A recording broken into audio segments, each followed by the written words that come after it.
But first, we have to honor the heroes who are inspiring the next generation of astronauts and pioneers and the people behind me. These people, I looked at them coming before I came up. I said, that's a good-looking group of people. I don't like speaking with those people behind me, to be honest. They look too good. But they're great people. They're great, great people. But the Congressional Space Medal of Honor, that's exactly what it says. This is a very rare thing.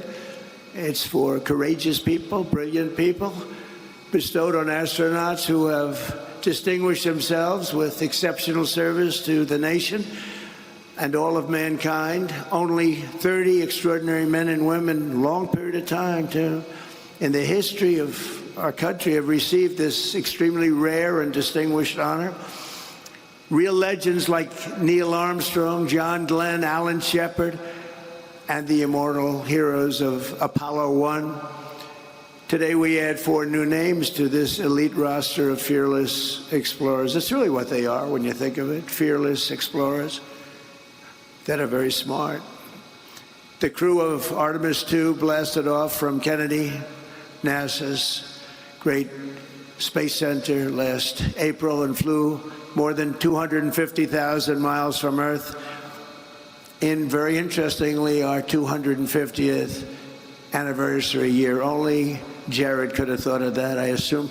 I hope that wasn't just by luck. I hope but it's pretty good. They actually went far beyond what would be the normal target, the furthest anybody's ever been in space. They crossed behind the dark side of the moon and glimpsed sights never seen before, never seen by human eyes, and returned to Earth at 30 times the speed of sound and splashed down in the Pacific Ocean, completing the flawless mission. It was absolutely flawless. Artemis II was led by a Navy veteran, a pilot, a father, and a great patriot, Commander Reid Wiseman. With unfailing strength and calm, Reid led the crew through every phase of the flight and their safe return to Earth. He was a great leader, respected by everybody, As many people will remember, during the mission, the crew named a previously unnamed lunar crater in loving memory of Reid's wonderful wife, who we lost to cancer. So they call it the Carol Crater. So that's making Reid a little weepy right now, because I heard she was an incredible woman. Will never be forgotten now. She'll never be forgotten. We honor her, and truly the memory is all about the moon. That's a great one. I wish they'd name something like that after me, Reid, but I don't know. I'll have to get the governor's approval. I like that. That's beautiful. So, Reid, we salute you. We salute your family. And we congratulate you. Thank you very much.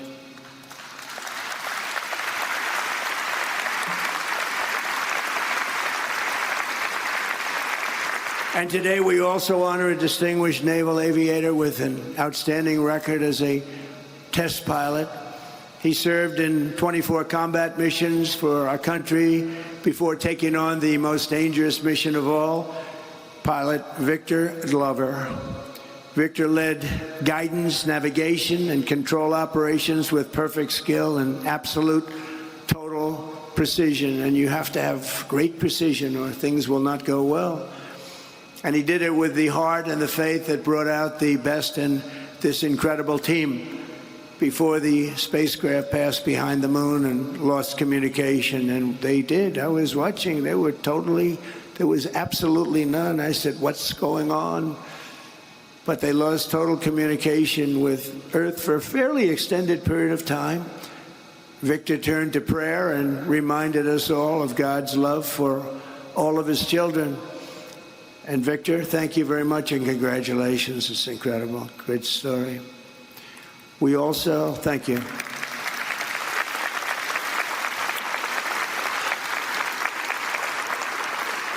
We also recognize mission specialist Christina Koch, who before this flight had already set a world record for the longest continuous flight ever by a woman in space. On Artemis II, Christina led major science and observation tasks, making vital contributions to future missions and the advance of human knowledge. Christina tells young people, do what scares you. It's an interesting statement. I don't know about that, Christina. I don't know about that, Christina. But that's the attitude that you have to have. You want to do this. And that is the attitude that she has, and I think that everybody standing behind me has, frankly. The further she went, the stronger she got. She was really amazing, they say, on the trip. She was just amazing. So, Christina, thank you very much. We appreciate it. Great job.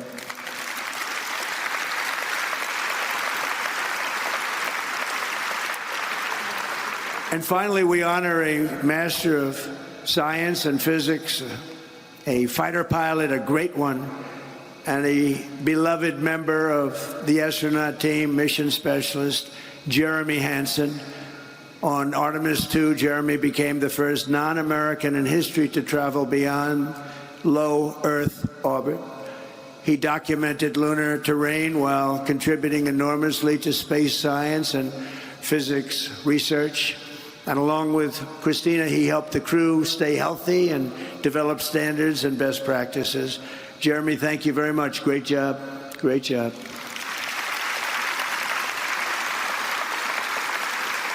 So with unmatched bravery and unwavering faith, these four extraordinary astronauts renewed the legacy of the pioneers and explorers who charted the world's oceans, climbed its highest summits, and tamed the American West. Great people, great men and women, incredible. That spirit is written into the soul of our nation, and in the daring deeds of these heroes, we're reminded that for America, no aim is too high, no journey is too far, no challenge is too tough. In this country, we're limited only by the size of our aspirations and the scale of our dreams. We have the American dream, and the American dream is back. I think the American dream is back, stronger than ever before. We're doing great. This country is doing great right now. Never did anything like it. 81 stock market highs in 1.5 years, never been anything like it, including they broke it again yesterday for the 81st time. And $19.2 trillion is being invested in our country from outside countries and interests and people. And we've never seen it. That's why I call it the golden age. It's an exciting time. Tomorrow's going to be very exciting. And today, thanks to the crew of Artemis II, those dreams are closer than ever before, and we're on the cusp of an adventure and something that's so special that people have really not imagined anything. It's really, civilization is into the stars.